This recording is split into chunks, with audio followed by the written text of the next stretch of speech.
महर्षि में ही उपदेशामृत से परमाराध्य सद्गुरु महाराज की अमृत वाणी संत को ही मैं अस्थित प्रज्ञ कहता हूँ। प्रवचन संख्या 38। बंदो गुरुपद कंज कृपा सिंधु नर रूप हरि महामोह तम पुंज जासु बचन रवि करन करा। प्यारी धर्मानुरागिनी जनता, यह सत्संग हम लोगों को बहुत ऊंचे जाने को सिखलाता है। इतना ऊंचा जिससे विशेष कोई ऊंचाई नहीं हो सकती। ऊंचाई की शिखर पर पहुंचाने को सत्संग सिखाता है। संतों के संग को सत्संग कहते हैं। सत्संगति दुर्लभ संसारा निमिष दंड भरिए को मारा। गोस्वामी तुलसीदास जी ने ठीक ही कहा है। प्रत्यक्ष में संतों का संग वास्तव में बड़ा दुर्लभ है। संतों को पहचानने की योग्यता मुझ में नहीं है। बड़े बड़े साधकों तथा संत लोगों ने संतों का गुण जैसा वर्णन किया है, मैं उन्हें पहचानने योग्य बनूं, यह बहुत दुर्लभ है। अमित बोध अनेह मित भोगी, सत्य सार कवि कोविद जोगी। सुनु मुनि साधुन के गुण जेते, कही न सकहे सारद श्रुति तेते। विधि हरिहर कवि कोविद बाने, कहत साधु महिमा सब जाने। सो मोसन कही जातन कैसे, साक बनिक वनिक मणि गण गुण जैसे। गोस्वामी तुलसीदास जी। तुलसी साहब भी संत कहलाते हैं। तुलसी साहब भी संत कहलाते हैं। वे बहुत अच्छे थे। लोग कहते हैं उत्तर प्रांत के लोग उनको जानते हैं, इधर के लोग उन्हें विशेष नहीं जानते। उन्होंने कहा है, जो कोई कहे साध को चिन्हा, तुलसी हाथ कान पर दिन्हा। गीता में श्री कृष्ण ने अर्जुन से अस्थित प्रज्ञ अर्थात संत का लक्षण पूछा कि वे कैसे बोलते चलते बैठते हैं। इन प्रश्नों का उत्तर नहीं देकर भगवान ने केवल उनका अस्थित प्रज्ञों संतों का गुण ही गाया है। संत को ही मैं अस्थित प्रज्ञ कहता हूँ। संतों के गुण का वर्णन है, किंतु उनको ठीक ठीक पहचानना अति कठिन है। जो संत हो वे ही संत को पहचान सकते हैं। जैसे जौहरी हीरा को पहचानते हैं। हीरा परखे जौहरी, शब्द को परखे साध। जो कोई परखे साध को, ताका मता अगाध। कबीर साहब।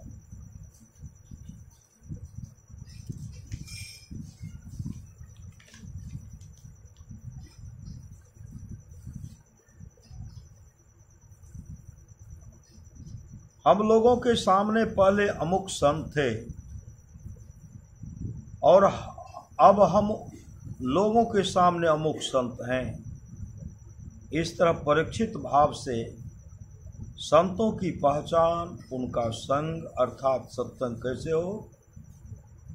गुरु महाराज ने कहा था, बेटा चिट्ठी आदि मुलाकात होती है।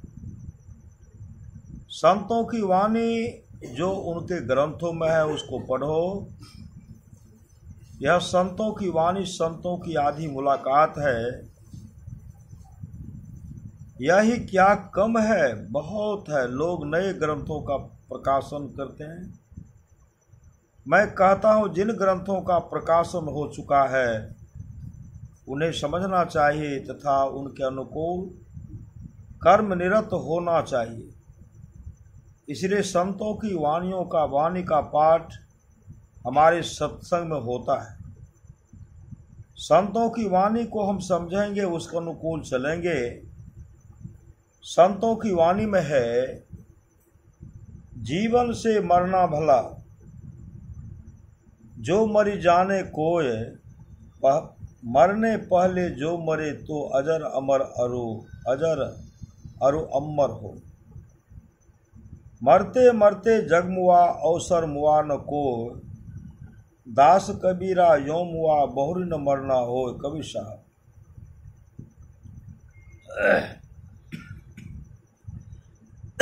नानक जीवत या मरी रहिए, ऐसा जोगु कमाइए।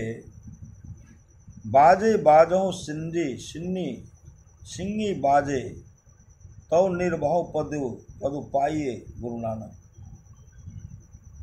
आप कहेंगे जीते जी मर जाना तो साप है। संत लोग भले ऐसा कहते हैं, परंतु हम लोगों के लिए यह उत्तम बात नहीं है। कबीर साहब ने कहा है, जो मरने से जग डरे मेरे मन आनंद, कब मरियो कब पायो पूर्ण परमानंद।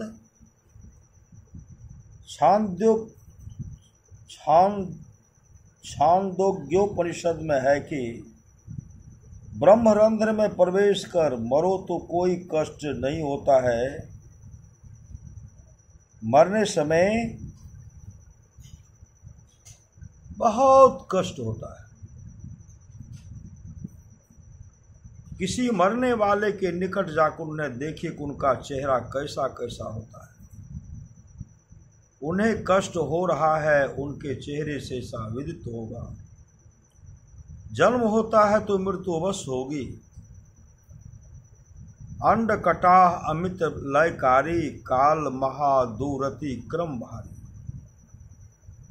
शरीर बहुत दिनों तक रहने पर भी कभी अवश्य नाश होगा। ऐसी मौत से मरो कि फिर जन्म न हो। असली मरना यही है, यह साप नहीं है। यह बहुत कुशल की बात है कि ऐसा मरो कि फिर नहीं मरोगे, पुनः देख में नहीं आओगे, किंतु ऐसा मरण अपने जीवन में ही हो जाए। पंजाब के स्वामी राम तीर्थ ने कुछ दिन विद्याध्ययन किया, उसके साथ ही उन्होंने योग साधन भी किया। उनके गुरु बड़े अच्छे थे। कुछ दिनों तक वे प्रोफेसर थे, फिर घर छोड़कर सन्यासी हो गए। वे जापान गए, वहां उन्होंने व्याख्यान दिया। वे अपने को राम बादशाह कहा करते थे और पास में एक पैसा भी नहीं रखते थे। वे जापान से अमेरिका गए। जापानी ने अमेरिका तक के जहाज का भाड़ा दे दिया था। अमेरिका पहुंचने पर वहां के लोगों ने पूछा कि तुम कितने रुपये साथ लाए हो जो यहाँ उतरोगे। उन्होंने कहा मेरे पास रुपये नहीं। अमेरिकन ने कहा तब तुम यहाँ उतर नहीं सकते। उन्होंने कहा अवश्य उतरूंगा। अमेरिकन ने पूछा तुम कौन हो। उन्होंने कहा मैं राम बादशाह। पुनः अमेरिकन ने पूछा कौन राम बादशाह जिन्होंने भारत से जापान पहुंचकर व्याख्यान दिया है। उन्होंने कहा हाँ वही राम बादशाह। वहां के एक और अमेरिकन सज्जन ने कहा कि इन्हें जहाज से उतरने दो, ये जब तक अमेरिका में रहेंगे तब तक मैं इनका सब खर्च अपने ऊपर लेता हूं। राम बादशाह हंसे और बोल उठे खजाना तो बादशाह के खजांची के पास में रहता है, खुद बादशाह के पास नहीं। उन सज्जन की ओर बताकर उन्होंने कहा देखो ये मेरे खजांची हैं। वहां के लोगों ने कहा कि आप विज्ञापन छपवाकर वितरण कराइए कि लोग आकर आपका व्याख्यान सुने। राम बादशाह ने कहा कि मैं इस तरह विज्ञापन वितरण नहीं करता। शहर के अच्छे डॉक्टर मेरे पास आवें, सिवाय उनके और दूसरे कोई ना आवे, वे ही डॉक्टर मेरे विज्ञापन होंगे। ऐसा ही हुआ। डॉक्टरों से उन्होंने अपने शरीर की जांच करवाई। डॉक्टरों ने अपनी जांच में उनके शरीर को बिल्कुल मृतक पाया। दिल का धड़कन और नाड़ियों के स्पंदन सभी बंद थे। फिर वह जिंदा कैसे हैं यह देखकर डॉक्टर घबराए। राम बासा ने कहा कि शरीर सब दिन मृतक है, मैं जिंदा था, अभी जिंदा हूं और जिंदा रहूंगा। यही भारतीय योग विद्या है। जीते जी मर जाएं, जीते जी मर जाएं, यह बड़ी खुशी की बात है।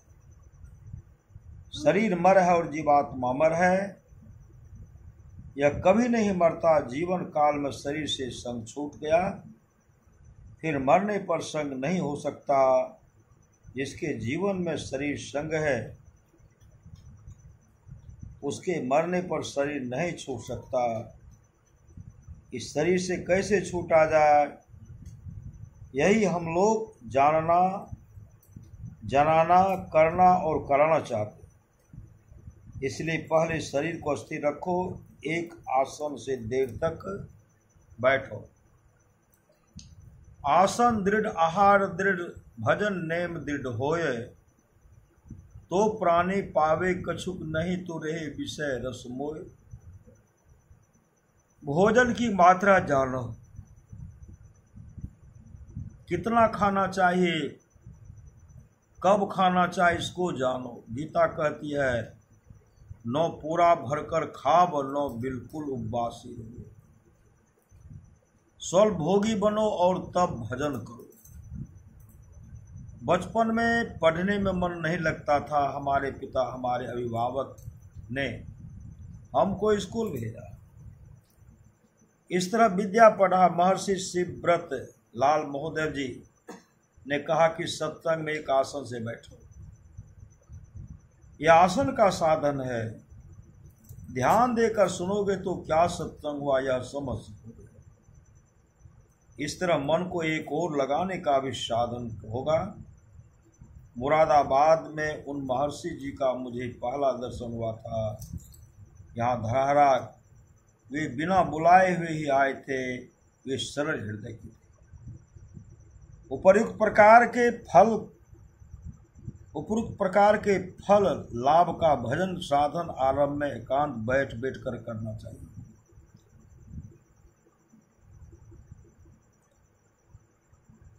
रामकृष्ण परमहंस देव जी का वचन है, पहले कुछ दिन तक एकांत बैठकर ध्यान करना सीखो। पूरा अभ्यास हो जाने पर फिर जहाँ तहाँ बैठकर भी ध्यान कर सकोगे। पेड़ जब छोटा रहता है तब उसको घेरा लगा कर रखना पड़ता है, नहीं तो गाय बकरियां चल जाए। जब वह पेड़ पूरा बढ़ जाता है तब फिर उसमें 10-10 गाय बकरियां बंधी रहने से भी उसका कुछ नहीं बिगड़ सकता। गुरु नानक देव जी ने कहा है, रह एकांत एको मनि बसिया, आशा माही निराशो, अगमु अगोचरु देखी दिखाया, नानक ताका दासो।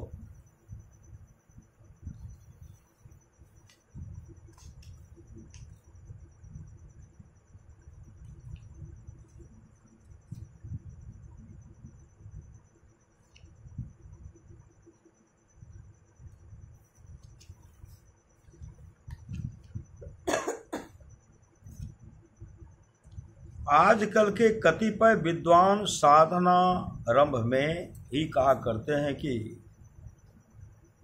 आखिर मुंदो कान रुंदो तनिक कष्ट नहीं धारो, खोले नयन पहचानो, हंसी हंसी सुंदर रूप निहारो। कबीर साहब उनको जानना चाहे कि इस प्रकार सहज समाधि की स्थिति तो साधन समाप्त हो जाने पर प्राप्त होती है। साधन के आरंभ में तो बंद कर दृष्टि को फेर अंदर करे, घट का पाठ गुरुदेव खोले और आंख कान मुख बंद कराओ, अनहद झिंगा सब सुनाओ, दोनों तिल एक तार मिलाओ, तब देखो गुलजारा है कबीर साहब। धुनी आने जो गगन की, सो मेरा गुरुदेव, सो मेरा गुरुदेव, सेवा में करियो बाकी वाकई। शब्द में है गलतान अवस्था ऐसी जाकी, निज दिन दशा अरूढ़ लगे नो भूख प्यासा, ज्ञान भूमि के बीच चलत है उल्टी श्वासा। तुरिया सेती अतीत शोधी फिर सहज समाधि, भजन तेल की धार साधना निर्मल साधी, पलटू तनमन वारिये मिले जो ऐसा को, धुन आने जो गगन की सो मेरा गुरुदेव पलटू सा। हमको इन संतोक्ति आरंभिक साधनाओं का पहले अभ्यास करना चाहिए।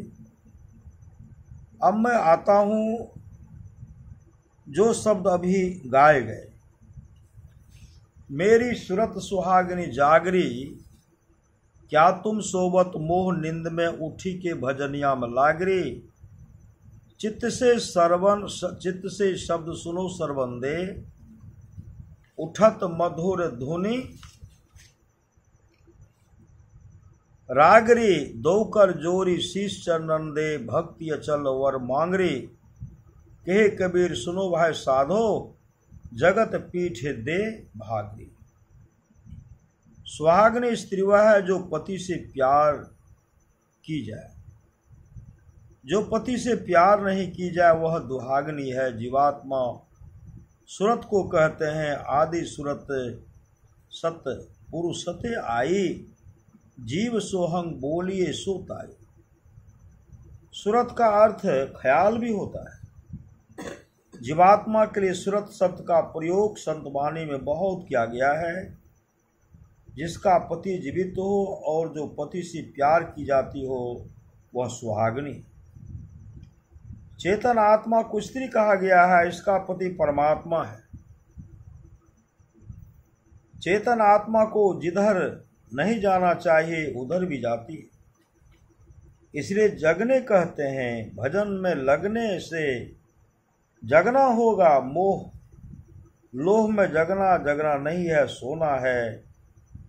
असार तत्व के त्याग का और सार तत्व के ग्रहण का सुरतिया जीव को ज्ञान होना चाहिए, तब वह उठा और जगा।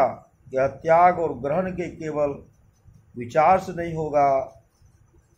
स्वप्न में केवल विचार हो कि जग जाए तो केवल कहने से जगते हो या कोई स्वाभाविक क्रिया होती है। जागृत से स्वप्न में जाने के लिए बाहर के ख्याल छोड़ते हैं। बाहर के ख्याल छोड़ते हैं। स्वप्न में इसका ख्याल मन में होता है तो विविध स्वप्न देखते हैं। जगने और सपने में अंतर्मुखी होना और बाहर होना स्वाभाविक है। जगने का स्थान से दूसरे स्थान में जाने से दूसरी अवस्था हो जाती है। लोभ मोह में हम नहीं रहें, सार को पकड़ें, ऐसा ज्ञान होने पर भी भूल भटक जाते हैं। ऐसा क्यों? इसलिए कि जगने का स्थान में नहीं है। हम लोग इस शरीर में कहाँ हैं? आँख में हैं। आँख बंद कर पूछिए मैं कहाँ हूँ तो उत्तर होगा कि अंधकार में। अंधकार कहाँ है? नैनाकाश में। नैनाकाश में अंधकार है और अंधकार में मैं हूँ, इसलिए मैं आँख में हूँ। जान ले सत्य पहचान ले, सुरत साची बसे दिद दाना दरिया साहब। नेत्रस्थं जागृतं विद्यात कंठे स्वप्नं समाविशेत ब्रह्मोपनिषद।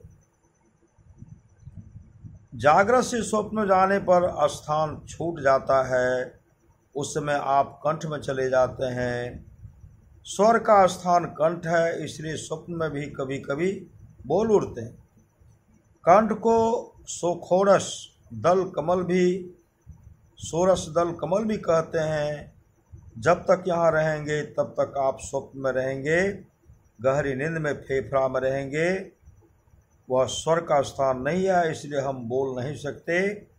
हम साधारणतः जागृत स्वप्न सुषुप्ति इन तीनों अवस्थाओं में आते जाते रहते हैं। स्वप्न से जागते हैं, किंतु उस जगने को जगना नहीं कहते। मुर्दा में स्थिति रखने से जगना होगा। दरिया साहब मारवाड़ी कहते हैं, माया मुख जागे सभे सो सूता कर जान, दरिया जागे ब्रह्म दिशी सो जागा परमान।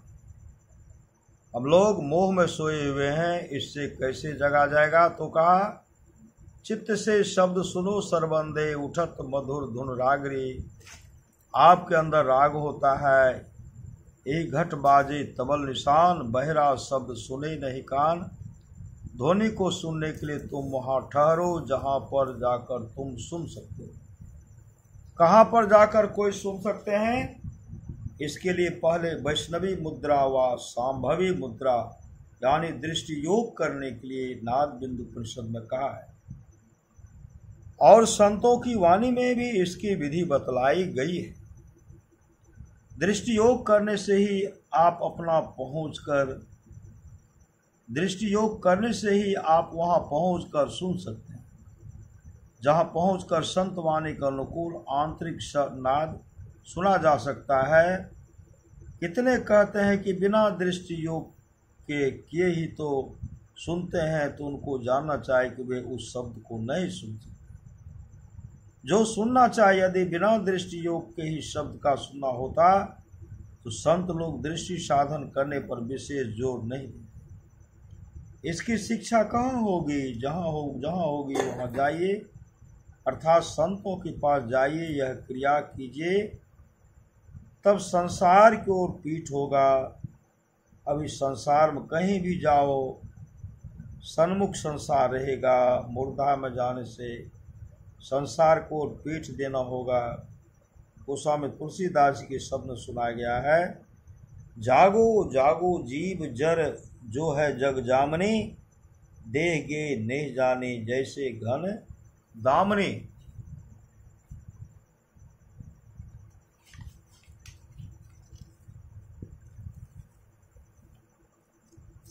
इन्होंने भी एक दूसरे पद में चौथी अवस्था में जाने के लिए कहा है। तीन अवस्था तजहु भजहु भगवंत, मन क्रम वचन अगोचर व्यापक व्यापनंत, अर्थात तीनों अवस्थाओं को छोड़कर भजन करने कहते हैं। तीन अवस्थाओं को छोड़ना योगियों से ही हो सकता है। इसलिए तुलसी कृत रामायण में है कि यही जग जामनी जागह जोगी, परमारथी प्रपंच वियोगी। इसी तरह सभी संत कहते हैं, उपनिषदों में भी है, उत्तिष्ठित जागृत प्राप्त ब्राह्मण निबोधत, अर्थात अरे ओ विद्याग्रस्त लोग उठो और ज्ञान निद्रा से जागो। बाहर में कहीं भी जाने से संसार से और तीनों अवस्थाओं से नहीं छूट सकते। जो अपने को तुरीय अवस्था में ले जाते हैं तो वे मरकर फिर नहीं मरते। रोग व्याधि से मर जाने पर फिर मरना होगा। कुछ कोशिश करके मरने से यह संस्कार आगे जन्म में प्रेरण करेगा और यही संस्कार जमा होते होते एक दिन ऐसा बना देगा कि संसार में आना नहीं हो।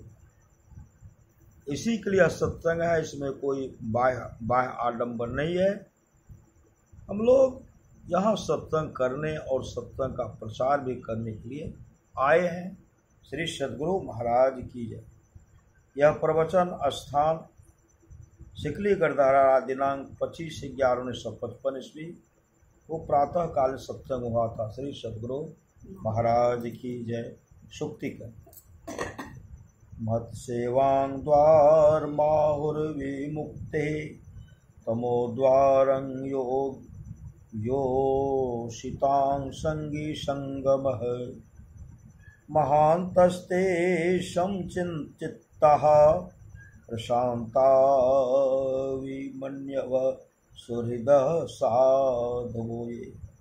भागवत महापुराण। भावार्थ, शास्त्रों ने महापुरुषों की सेवा को मुक्ति का और स्त्री संगी कामियों के संग को नरक का द्वार बताया। महापुरुष वे हैं जो समान चित्त, परम शांत, क्रोधहीन, सबके हित चिंतक और सदाचार संपन्न, कामे रहते दीर्दांतो मृदो सुचिरे किंचन है, अनिहो मित्र भुकः स्भ्रांतः, अस्थिरो मच्छरनो मुनि। भागवत महापुराण। भावार्थ, जिनकी बुद्धि कामनाओं से कलुषित नहीं होती वह संयमी, मधुर स्वभाव और पवित्र होता है। संग्रह परिग्रह से सर्वथा दूर रहता है। किसी भी वस्तु के लिए वह कोई चेष्टा नहीं करता। परिमित भोजन करता है और शांत रहता है, उसकी बुद्धि स्थिर होती है, उसे केवल मेरा ही भरोसा होता है और वह आत्म तत्व के चिंतन में सदा संलग्न रहता है। श्री सद्गुरु महाराज की